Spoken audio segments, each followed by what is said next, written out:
In this episode of the Rebel Entrepreneur Coaching Series, there are adult themes and swear words. So please be careful. If you're listening to this in your car with your kids in the back seat, maybe listen to a different episode and come back to this one.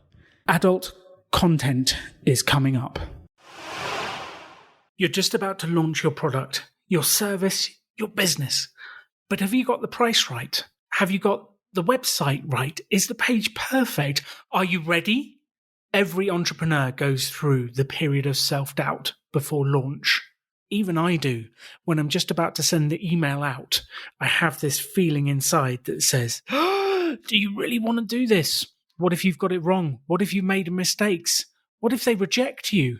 And it's a journey to learning to accept it, expect it, embrace it, and do it anyway.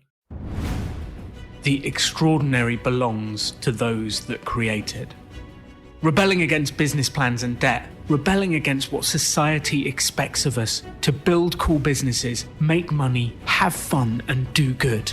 Let's create something extraordinary together. Welcome to the Rebel Entrepreneur. Welcome back. This is episode 8 of the coaching series with Jaymie, and we're talking the Mandy 9 comic book Kickstarter. And Jaymie, we've been on a journey together to get to this point, haven't we? Well, I just have to say that obviously nobody can see the video recording, but when you said 8, I was like, 8? 8? Where has the time? 8? Is this Kickstarter done already? Has it been funded? Like, what is going on with this? 8? Wow. Good job, Alan. 8 episodes with me. I really appreciate it, by the way. Like, this has been really amazing for me. Yeah, what's going on? So many things. So many things are going on. I feel like each week I'm not going to have much to share with you. And then lo and behold, like there's like an hour's worth of content to talk about. So here we are. Well, I think people don't, we all underestimate how big these projects are. And people go, oh, just throw up a Kickstarter and it'll be fine and we'll do some business. I don't think people realize that some of these projects are huge to get done and they take time, energy, investment. Especially the first time you do anything, it takes 3 times longer than you imagine it would. So we're in the right place. And actually, I'm so impressed because you've announced it on social media, haven't you? Yes, I have. In fact, I probably should. Well, there's no shoulds, right? That's such a negative thing. You know, some sites recommend starting promotion a month ahead of time. And I started 2 weeks ahead. But 2 weeks of public promotion, I have been doing my one-on-one promotion, which we can talk about after. But yeah, I made the social media announcement. Lots of people sharing it. Lots of people, well, lots for me, commenting. People are super excited. It's really cool. And like when you launch a pre-launch page on Kickstarter, I can just give a few quick tips to everybody. Like this is the quick tips section. I thought I had to have my whole Kickstarter page ready to be approved, and then I do the pre-launch. But it seems, no, you just get the bare minimum done and approved, and then you have a pre-launch, and then you can have a pre-launch page for months ahead of time. But I was like, oh, I have to have everything. No, I didn't. Lesson learned for next time. But it doesn't matter. It's up. And with this pre-launch page, people who have Kickstarter accounts can, follow it. And I saw 20 people are following my project, and I'm like, ooh, super cool. 20 people. That's awesome. And because it's for sure people I know. Well, maybe not. Maybe there's a stranger, and that's really cool. Yes. So it's up. You've got people sharing it. But you sent me an email yesterday, which I'm really interested in, which started with, I'm still really questioning the price. Yes. And then there was a good couple of paragraphs about different prices and what to do with it. Yeah, so tell me where you are with pricing, because we can still tweak up until the last moment of launch, I understand. Yes. So I do, want to be a full-time artist. This is my dream, but I also have realistic steps to get there. And I really would like this Kickstarter to be successful. If it fails, it fails. But let's not go there. Let's not be negative. Let's say that I achieve this. I just feel like a $3,000 goal with a print comic of a mini comic, like a half size comic, it's really big. And I'm looking at other projects, and a lot of them are charging what I'm charging for the print copy for a 32-page comic. So already I'm kind of doing double what other people are doing. So on one hand, I'm like, well, if my next one is a full page comic, how am I going to justify that price? So there's that. I feel like, again, it's a first project. It's really about getting a fan base and getting people to follow me, to support it. And a lot of people have never supported a Kickstarter before. So they don't understand why a comic is $15. So I had discussed with you bringing the price down on the print version and then also on like the digital version. So a friend of mine who's run 3 or 4 successful Kickstarters said you can have, your regular version, and then you can have a version that's signed with like a sketch, and that could be more expensive. So I was going to do the print version at $15. Now I'm thinking of having the print version be $10, but 15 print with, signed with a sketch. So it doesn't cost more to print out, but it adds value to it. So that was my sort of rationale for that. And then, and I had other so basically the digital would go down in price, the single print would go down in price, but then the other levels with like the artist sketch, the digital commission, or the You Are the Victim would all stay the same. And I also mentioned in my email, because we had figured out this You Be the Victim pledge, super cool, $200. I already have 2 people who are fighting for it, who are like, because I mentioned to someone, I'm like, oh yeah, when someone wants to have that one, and they're like, what, they're allowed to call dibs on it? I'm like, well, no. I'm like, I didn't know you wanted it too. It's going to have to be like whoever does it first. So that's pretty exciting. Now I'm like, wish I'd maybe made that one a little higher. We should have doubled the price on that one if you've got that. I think that's an incredible thing to offer. Like, you're in the comic, you're immortalized. It's a very cool thing to do. Yeah.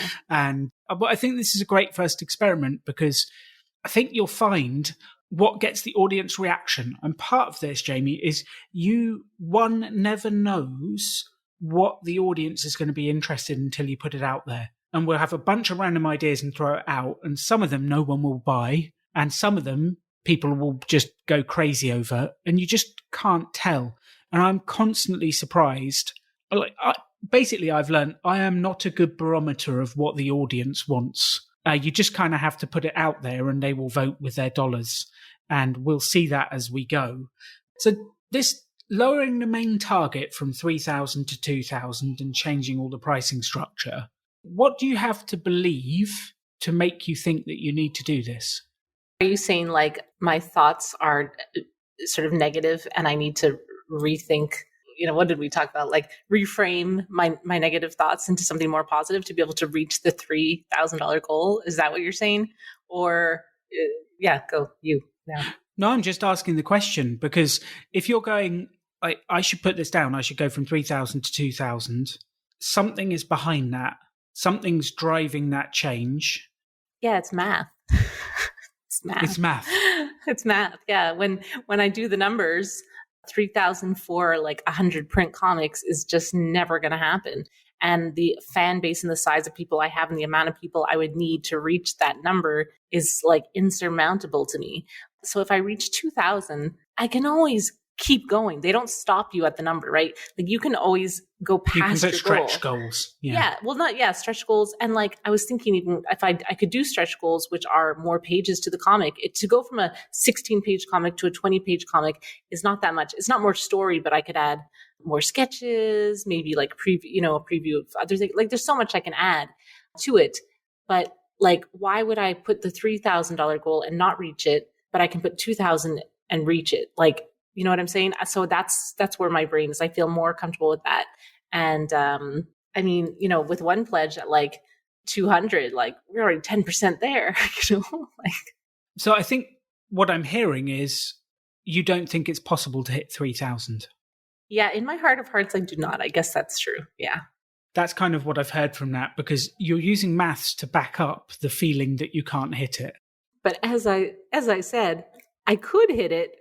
You're allowed to go past your funding goal. You don't even need stretch goals. You're allowed to go past your funding goal. But why would I take a chance of not achieving it? Are you saying like this is just like the old eBay days where people used to actually like bid and not just, buy now? And an item, an item that had started high would end up not selling, and an item that started at a penny would end up selling really high because people feel invested. So in a way, what I'm saying is actually true based on that old eBay thing. Like once someone's invested, they want it to succeed. Oh, wait, you're right. So if they're like, I really want it to succeed at 3,000. I've invested. I'm going to share it more. I want it to reach that higher number. Oh, I just talked myself out of it. Damn it. I also think there's no right answer. We just need to do version 1. And like whether it's 2,000 or 3,000, I think the only bit I get hung up on is I feel like this is a confidence thing, not a maths thing. Like if we were truly confident that we could get it out there, we could promote it, which I am. I feel like we could, like selling the 200 for the You Get Murdered in the comic, selling the digital packs, selling the printed comics. You've got the level where you're offering, which I love the new level, by the way. So if you're listening to this, go have a look at Jaymie's Kickstarter page. Jaymie, we've added a link to the website page on your website, haven't we? Which is... Yes, jaymiedillon.com/rebel. And it's Jaymie spelled funny because I'm weird. It's Jaymie Dylan, like Bob Dylan /rebel. And that's the original Kickstarter page before we made changes to it. So yes.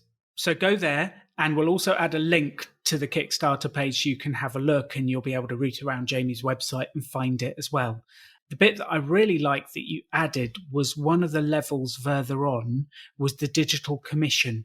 So you've actually offered the comic book plus you drawn as a character or one of your family members or something like that. So you've actually got some decent level prices. You've got an $85 one and you've got a $200 one. Like it doesn't take many of those to get to $3,000. It really doesn't take many. Okay, so let's say we keep the $3,000. I still feel like lowering the print copy price. I still feel more comfortable with that because, as I said, like there's other people charging the same amount for like a full comic. We could do the comic and then the signed sketch comic. So that's a way to have the exact same product, but with 2 different prices. So actually, like I've changed nothing. I've just added one more tier.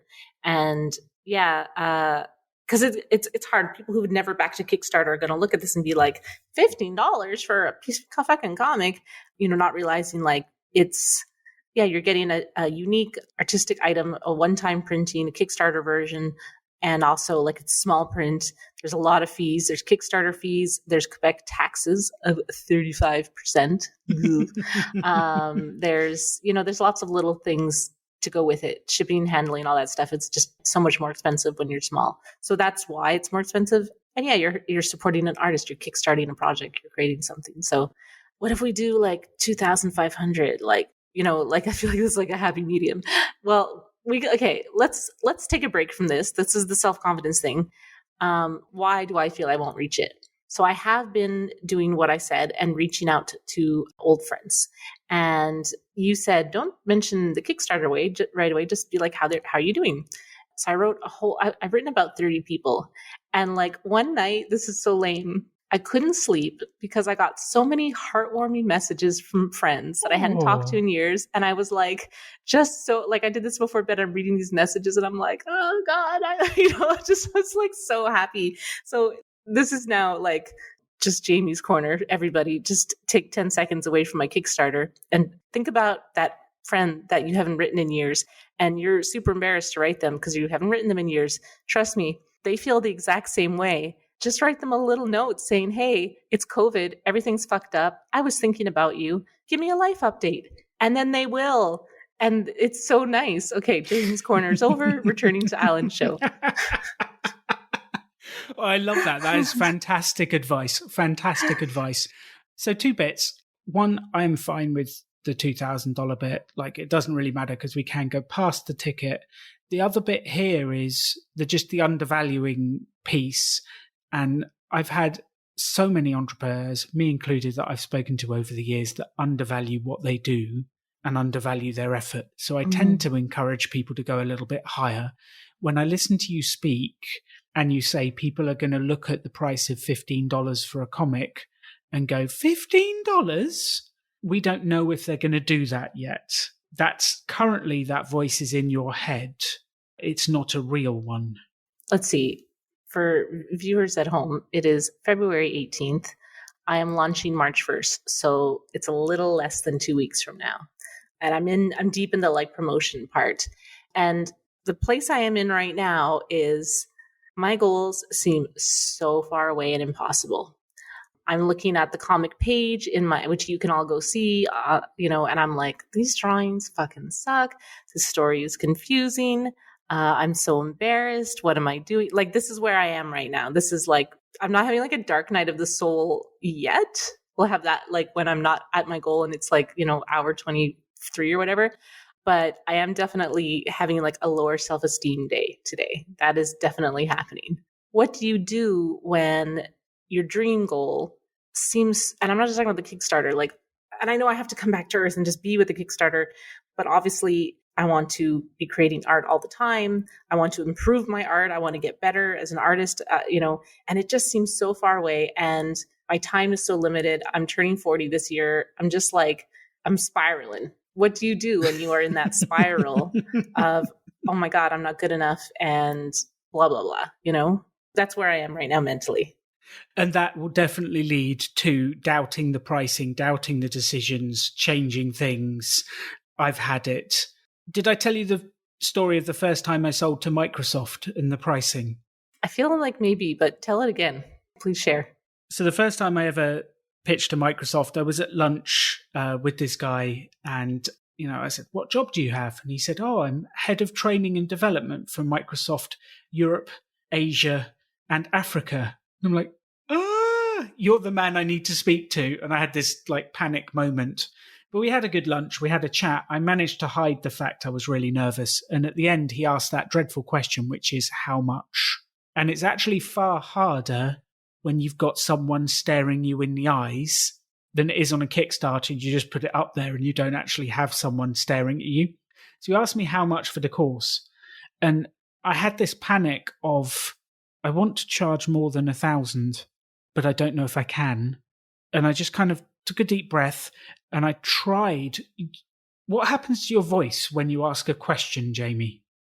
It goes up, like, at the end. There's an inflection at the end. Exactly. It's called question intonation, where everything you say sounds like a question. Like a even Valley if Girl. It's a statement.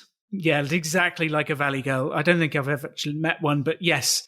And I tried desperately not to do question intonation, but I'm pretty sure I went £950.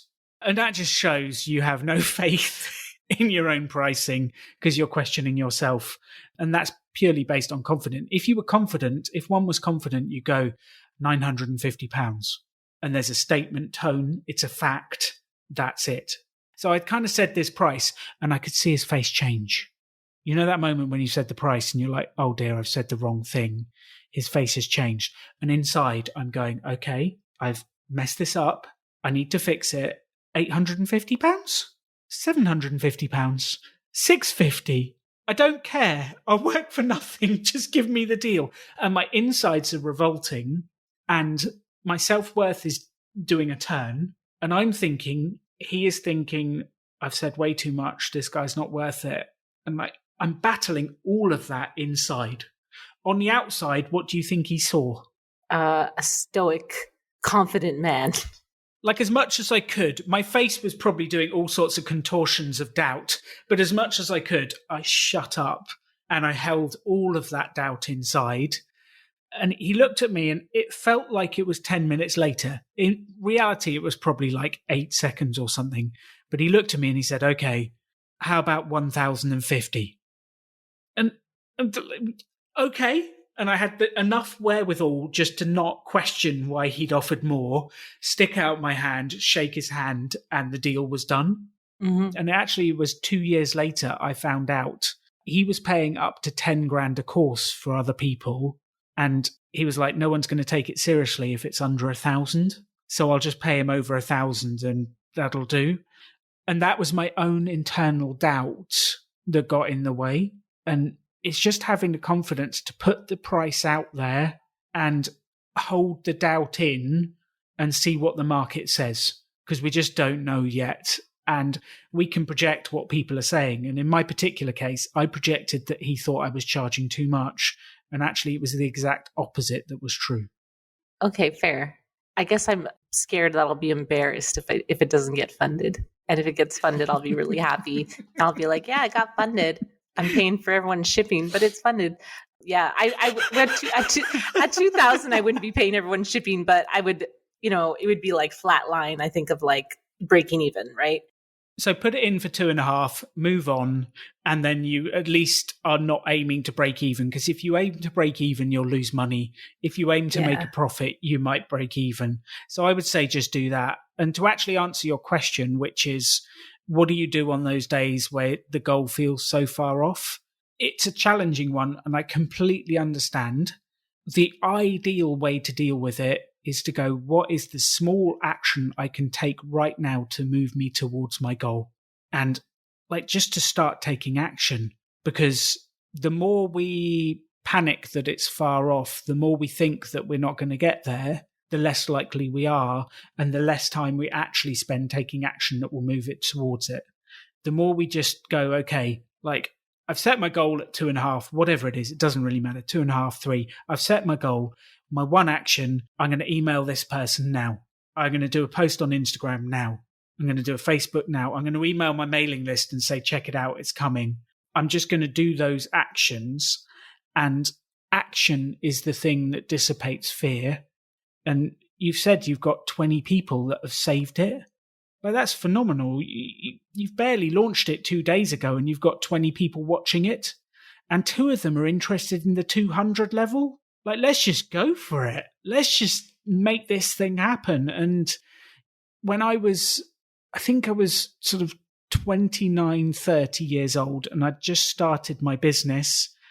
And I think that was the year I was selling to schools, Jaymie, and schools don't have any money. I really struggled. And I made £13,000 turnover in the year, which is barely enough to live off. And I'm just about to hit 30. I've turned over £13,000 and I'm thinking, like, is this my life? Is this it? Am I going to do it? And I can look back on that moment now and go, you were in a mess, Alan, but like, at least you took the next step. I never gave up. I always just took the next step. And I think in those moments where you think this is too far off, I'm never going to reach it, you just have to have faith that if you keep taking the next steps, we'll move towards the journey. And I'd like to do it with you. It's a deal. Let's do it. Okay. So we just need an agreement on the price. And I'm just going to tell you, it's your first comic book Kickstarter. It doesn't really matter. Like, whether it's $12, $13, $11. And I would say, like, you don't have to go in $5 increments. You can go in smaller increments. So if you're thinking, I want the printed one to be 10, not 15, like, put it at 12. Those few dollars each person are going to make a difference over the course of it. And if you want to stick it at 2,000 and shoot to go higher, that's absolutely fine with me. It doesn't really matter. We just need to get version 1 done. I would rather you shot to make a profit than shot to break even. That would be my preference. But sometimes for our own confidence, we just need to get version 1 done. And when I did version 1 of the pop-up business school with Simon, we barely made any money. We probably just over broke even, but I did it. It worked. We got the feedback and that got me to version 2. So I'm with you. Let's just get version 1 done and we can celebrate afterwards and we can do it. So does that make sense? And I don't mean to sound flippant when I say I don't care. No, I do, but it doesn't really matter. Yeah. And that's why I just really want to get it funded. Like, even if I know it's good to aim for a profit, but it would be so exciting if it got funded and I could move forward in it. I don't know. Can you believe I'm still like, I feel like we should just leave this a cliffhanger. Did Jaymie go to 3,000 or down to 2,000? You'll have to tune in next week to find out what decision she made. And someone is at home listening being like, both those numbers are stupid low, like, or stupid high. Like, I don't know, to someone else, this whole conversation is ridiculous. Yeah, I should just fucking choose. Okay, let's just decide. We'll go in the middle, 2,500, let's just do that. And then it's done. I'm not wasting any more time on this. I'm also a big flip-flopper. I love to flip-flop. And that's what's happening. I can't decide. Oh, even now I'm like, it says 3,000 on the page. I could just leave it. There. Okay, let's agree. 2,500. What are your thoughts? Agreed, sold, do it, let's go for it. My thoughts are you can spend so long discussing the price. And actually, I've spent so much time with entrepreneurs discussing should it be this, should it be that, should it be the other. They never get anything done. They never get towards their goals. Yeah, that's me. I mean, oh, sorry, I interrupted you. No. Like, you know the point I was going to make. You know exactly where I was going. We can either discuss it or we can do it. I was looking through some old notebooks on Evernote, and I was looking at all these old comic projects I had, and I'm like, I had all these fucking comic ideas that I didn't do because I couldn't decide which one to do. All these things I could have had done. Anyways, that's the past. We're moving on. But yeah, me sitting around deciding waste so much time. I'm the same shopping. Like if I need a new pair of shoes, I'll spend like days and looking them up when it's like so many man hours. I could have been making money and bought the most expensive pair of shoes I ever fucking wanted. But instead I spent like so much time going on review sites and this, are these the right ones? And then in the end, it's like, who cares? Who cares? It's not that big a deal. So yeah. Oh my God. I definitely spend too much time making decisions. So 2,500. I've said it. It's done. Everybody can hear. Everyone out there, hold me accountable. 2,500. We're not going lower. We're not going higher. This is what I've chosen. Perfect. And if you were to look at my dress sense, you could probably tell where most of my decisions are made. It's not on clothing. I just wear the same superhero t-shirts every day and I just move on with life and I spend my time doing other stuff. But we all focus on different things. But if we don't make decisions, we won't get anywhere. Okay, we've got the decision. We know where we're going. Now we need to market. Now we need to do this thing. And we just need to get it out there. Yeah, 30 minutes in and all we did was talk about things we've already talked about. But yes, so I did the marketing of contacting the humans that I know in real life. And then, of course, like 90% of them are like, what are you doing? And I'm like, well, blah, blah, blah. Life is crazy. And also, I'm just launching this Kickstarter. Here's the link, just if you care. And like a lot of people are really excited. And a couple of people gave me advice. Like one friend who'd done like 4 Kickstarters gave me some really good tips. 2 people did. So anyway, so that's cool. I had done like early, maybe in like our first ever chat, we talked about like the tapping on the shoulder method of online, like meeting, follow them and start. And I have been doing that. And I've had a few connections from this actually, is that it? Like, what else can we do besides like tap people on the shoulder, comment on them, like what else is there for promotion? Well, we're actually getting to the stage where we need to get down to the business end, which the business end of it is now you've warmed all these people up, you've created the connections. We now need to ask them directly for what we want, which is support in sharing the campaign. That's it. That's what we really want. So I think it's coming up to the stage where we're directly going to say to all of these people, there's 3 ways you can help me. If you could do all 3, you'd make my day. But number 1, share it on Facebook. Number 2, email some friends that you know who are into comics and tell them about it. Or number 3, whatever it is. And you say, could you do these things to help me? It would mean such a lot. And we start to spread the word. We start to tell everyone about it. So the key here, Jaymie, is directly asking for what you want.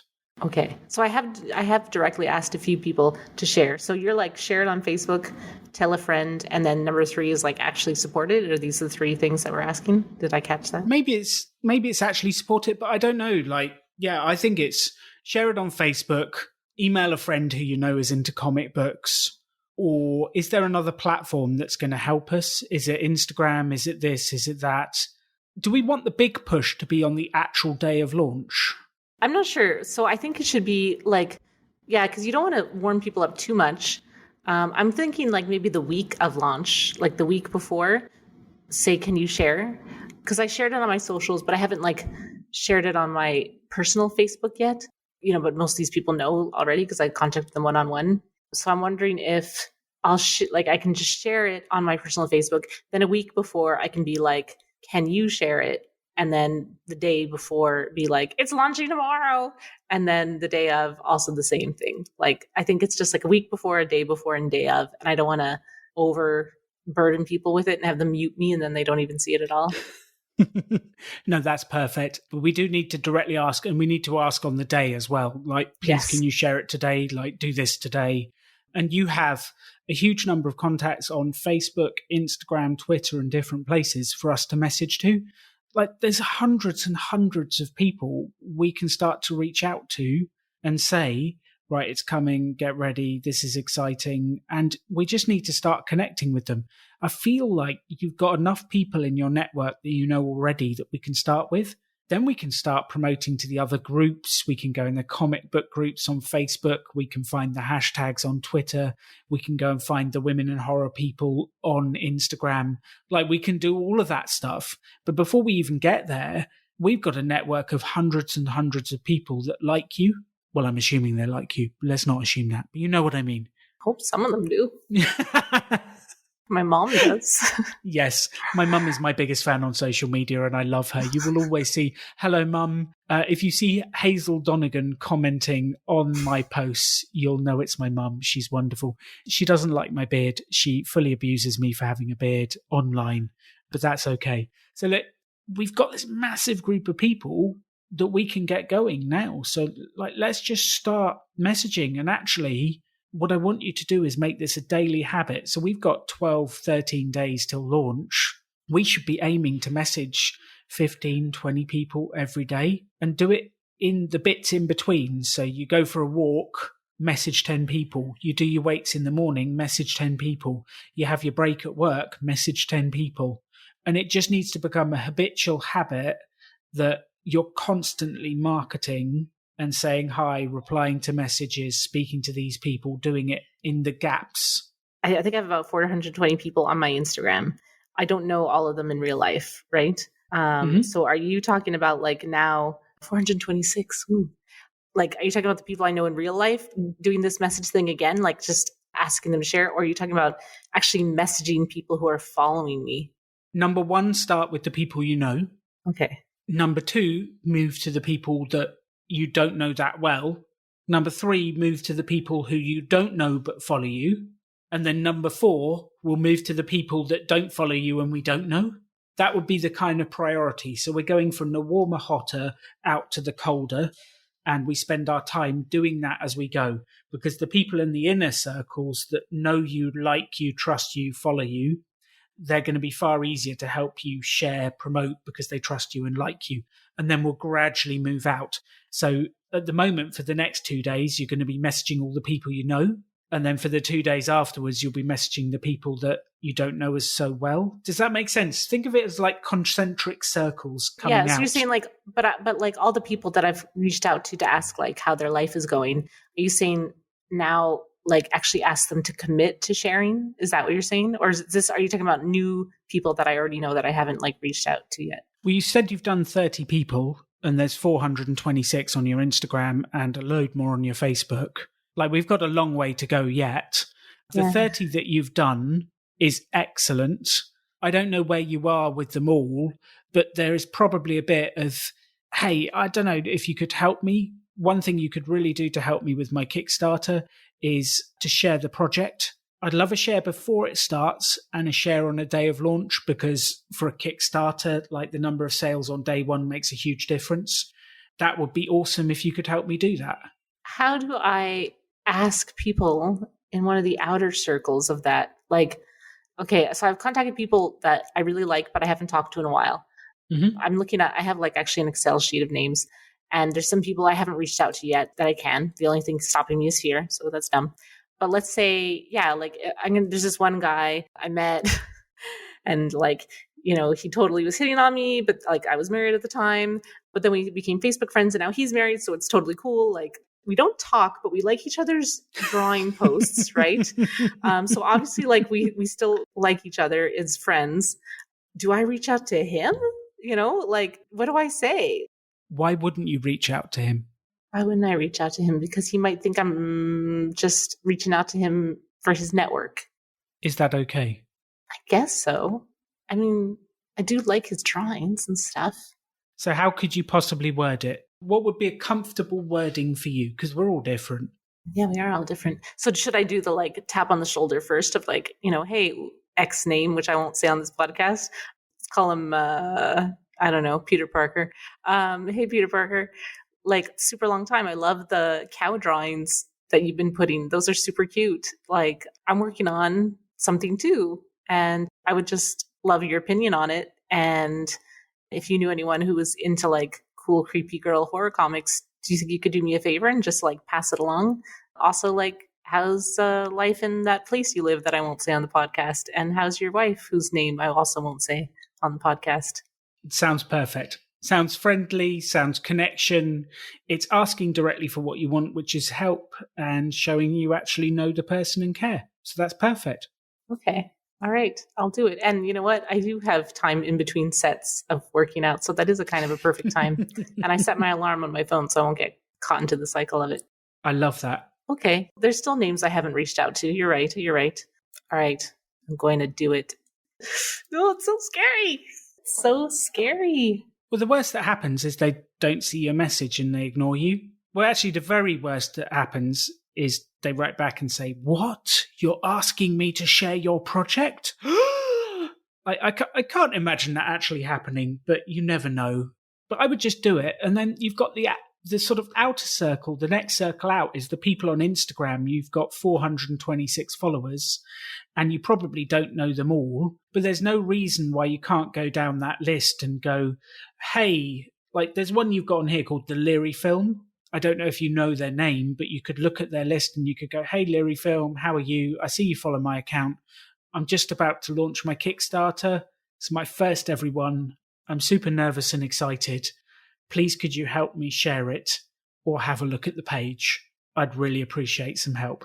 Oh my God. And just do that for the people you don't know. Why is that so scary to me? Like, full on, like, I'm going to do it. I mean, I'll do it.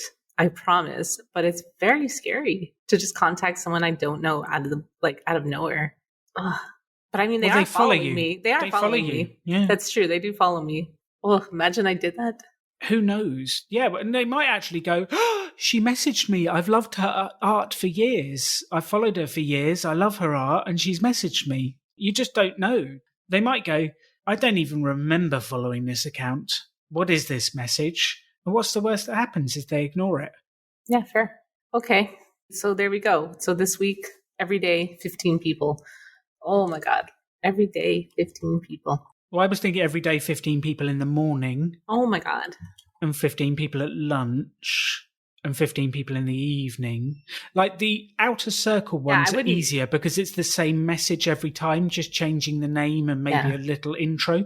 But it's generally the same message every time. And you should, like, if I get into it and I'm on Twitter and I'm really working it, I can send 100+ messages an hour. But that's if I'm really into it and working it. Like, I feel like to start with it, you can send like slower for the people you know, but it'll get faster the less you know them because you don't know enough to personalize the messages too much apart from name and how you're doing. All right. Okay. So 3 times. Yeah. Because if I did only 15 a day, I would never get halfway through the list. All right. We're doing it 15 3 times a day. So yeah, like when I take my little coffee breaks, instead of scrolling Instagram, marketing. We're going to work Instagram. Yeah, we're going to exactly. work it. All right. Okay. Cool. Got it. Ooh, so nervous. Well, the way to think about these platforms is there's a bunch of people on them that you can network with. And if you think of Instagram or Twitter or some of these places as giant networking events, if you went to the networking event and stood at the side and just looked at everyone else, how far would you get with your business? Yeah, not super far. So what would you do at an actual networking event? Yeah, I'd go up to people and you know, it's funny. My company, like we went to a big trade show thing. I don't want to give too much information about what I do. And my job is not sales, but I was the only person in my entire company who could just go up to strangers and start talking to them. So that became my job for the weekend. Even like my boss, who's like very personable. No, you know, I mean, it helps that I'm a lady. And it's a very male dominated industry, but nonetheless, I was able to just go up to people. Guys were just talking in a group and I was like, hey guys, like there's a rule. If you're in front of our trade booth, you have to come and like play our game. And they're just like, ha, you're so charming. So for somehow in real life, I find it less nerve wracking than online. Isn't that so weird? Why would that be? If this was normal times, I'd be telling you to get down to a comic book convention and do that and just work the room. That would be phenomenal if this was real time. Yeah. Oh my God. Alan, I just have to say, right before COVID, I had like my first Comic-Con, and it was like an erotic art fair, and I was like selling prints, and people, like it was just signing stuff, selling prints. It was so fun. It was like a feminist erotic art fair, and then like a month later we're all in lockdown. So anyways, who knows what the fuck's gonna happen in this world. Hopefully that will happen again, because I know I'm really good in person. Like I was dying. I was like, this is my first convention. I'm gonna do a whole bunch this year. I'm gonna do Montreal Comic-Con and blah blah blah. And no. So so this online world, I better get used to it, because here we are. Well, you kind of have to work with what you're given at the moment, and online tools actually make it very quick and easy to connect with a lot of people, so we can do it at scale.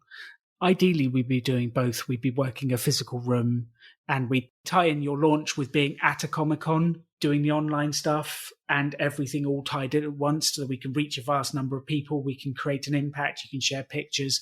Like, we'd ideally tie all those in, but we're not there at the moment. We just need to rely on digital tools, and we need to message as many people as we can. Like, this sales, at a certain extent, is a numbers game, Jaymie. If we message 10 people, we might get one sale. If we message 1,000 people, we might get 10 sales. Like, there is a sales element that we just need to get your product in front of a large number of people and ask them to buy. And that's the stage we're at. We got to get out there. Okay. Yeah. All right. Let's do it. Let's do some sales. Let's get over that fear. And it's such an artisty thing to not sell yourself. And I am like an entrepreneur at heart, like I do, like I'm always doing side gigs. I'm always getting commissions. So I'm not averse to selling. I'm not like, like selling my art. No. Like, let's sell this shit. Let's make some profit. Like, I'm into it. It's just still very scary. And every person you sell to, you brighten their lives with your visual comics. I hope so. I really hope so. That's the goal, right? I want people to like have my art in their hands and be happy. That's the whole point. Give them pleasure, give them excitement, give them energy, give them something amazing to look at, a screensaver for the desktop and the digital comic book and all those bits. You're going to brighten their lives. We just need to get the word out about what you do en masse to the people that will be interested. So let's start there. Mission 1, contact everyone we already know, all of them, all the followers, all of the people, all the different accounts. Ask them to support, ask them to share. And then mission 2 is we're going to start to reach out to the women in horror comic books, the people who like these things. We're going to start to find the hashtags. We're going to start to go out there. But mission 1, let's start with the people we know, because they're already warm. They follow you for a reason. They know you. And then mission 2, we can go out from there. Mission 3 is I'm going to make my Kickstarter video this weekend. So that'll be something to share with you. I'm very excited. Yes, because Kickstarter campaigns in general, if they have a video, they're 3 times more likely to be funded. So having a video definitely makes sense. You've got the artwork to grab attention. You've got the messages. You've got everything you need. We just, let's do this thing. Let's make it happen. Okay. Now I'm like, should I go up to 3,000? No, we made a decision. 2,500. It's done. We're not. If I go past that, fine. We're sticking to it. Stick with it. Let's do it. Let's get it out there. $2,500. Let's make it happen. And we've got to remember that's Canadian dollars, not US. So it's not that much money. It's pretty much 2,000. Yeah. And if it was pounds, it would be like 1,250 or something. Going to London last year. Jesus Christ, that was expensive. It's like everything is, you just have to, whenever you pay anything, you're like double. This is just double. But it is, yeah, it's great if you're English going abroad because it makes everything else cheaper, but it's the other way round. Yeah. So let's get it out there. Let's do that. Is there anything that's going to stop you sending these messages this week? What will stop me? Well, time, I guess. I'm back into that. Everybody knows how limited my time is. Although I started this new workout routine where I'm only lifting 4 days a week. So Wednesday mornings, I'm I have more, an hour and a half extra because I'm not working out. So I don't know what I'm going to do with all that time. What can stop me? Fear is basically it. So I don't know what to do when I'm scared to send one. Just do it. I don't know. I hate that Nike has such a good slogan. They have an amazing slogan. I'd like to give you the 3-second rule. And this is a rule that I have for approaching people, sending messages or making phone calls. If I am nervous to do it, if I don't do it inside the first 3 seconds, I know I'm going to talk myself out of it. Oh, that's so good. I actually love Mel Robbins. And I've read the 5-Second Rule book, and I'm listening to an audiobook of her right now. It's like an Audible original, and it's all about getting over fear. What? Is it some sort of sign? No, I'm just reading it. So yeah, let's do the 3 to 5 second. Let's stick with the Mel Robbins branding, a 5-second rule. I like that. Just 5, 4, 3, 2, 1, send the message. That's it. Just do it. Okay. I should tattoo that on my hand or something. And then we just send the message. The other thing is to realize, and I had to realize this, sometimes one gets oneself into a spiral of, it's not going well, and this is happening, and this is happening. And it's noticing the spiral and having strategies to get out of it. The number one strategy is to reach out to someone that you know will give you support. So if you are in that, you have my phone number, send me a message on WhatsApp and say, Alan, do something, and I'll send you a voice message back. Who knows what I'll do, but I'll do something to shake you out of that state. I do love a good spiral. I do love a good downward spiral. So yeah, I will then. And in fact, even my therapist was like, why didn't you reach out to your coach? I'm like, I don't want to bug him. Like, he's too... Okay, if I feel a spiral of negativity, I'm going to send you a little message. I am asking for it. Done. Perfect. And option 2, which you've got do the exercise, do some weights, do something else, anything to end the spiral. Like, it doesn't actually really matter, but if I catch myself in it, I'm living by the sea in Mexico at the moment, and the sea is actually quite cold. If I just run outside and run into the sea, it definitely changes my state. Like, you're in Canada, you can run outside and lie in the snow. That will change your state. But anything to just stop the spiral, take a breath, and then come back at it. But we just need to stop that, because the more time we spend thinking about stuff, the less time we spend doing. And the key to success for this project is the doing. All right, let us do it. I was trying to say not say let's do it, but you can't. So Nike has it. So let's do this, Alan. Let's do this. Not as successfully as my final words, but it's probably how it's going to work out. We'll just tumble our way into funding this Kickstarter. I think that's a good metaphor for it. Perfect. And the closing message for all of you listening, and for Jaymie, is if you're launching a project, people won't just find it. You have to tell them about it. And that saying of, if you build it, they will come, is the biggest hurdle to entrepreneurs, because if you build it, no one will come. Jaymie can't just build a Kickstarter page, put it out there, and then sit there with her fingers crossed that people will show up and buy. That's not how it works. If you build it, you have to promote it. So for every single one of you listening out there, if you've got a business and you've started it, if you put something out, if you put a web page out there and you're thinking, well, no one's buying, you've got to promote it. And the size of your promotional effort will directly be related to the number of people who turn up at the page, the number of people who view your product, the number of people who sign up for your email list, and the number of people who buy. So what I want you all to do is to double your promotional efforts this week. Get out there into the world, talk to people, network, send messages, and let's sell. And by selling, you will help other people overcome their problems. You'll brighten their lives with what you do, and you might make a few pounds or dollars. You can have any life you want to. Choose to build something cool.